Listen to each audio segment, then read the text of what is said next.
Hey, what's up guys? In this video we're going to talk about strings in C++ programming. Strings can be represented in two ways. We can either use the character array or we can use the string object. So first we're going to talk about how we can use one character array to represent one string. So first of all we have to create one character array and then we can use one string literal inside the double quotation to initialize that character array.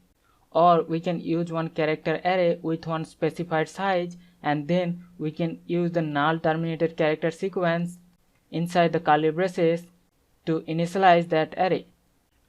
Like in example, we can create one character array and then we can assign it one string inside the double quotation like C++. This way we are creating one character array which has been initialized with the string C++. And also we can create one character array with one specified size and then we can initialize it with null terminated character sequence separated by comma, and at the end we have to use \0 which is the null character, and then we can use the cout and we can print that character array. So I'm gonna save it and run the code, and you can see we have printed the string C++.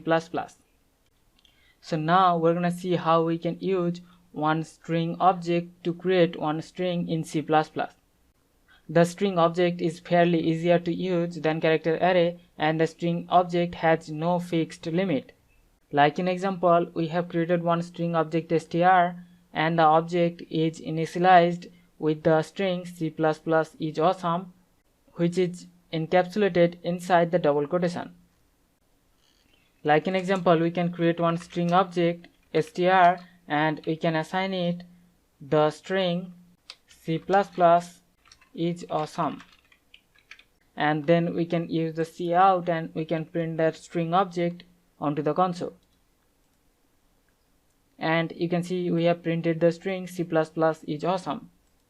So this way we can either use one string object to create one string or we can use the character array to create one string in C++. So hope you understand the concept. We'll see you in the next one. Thank you.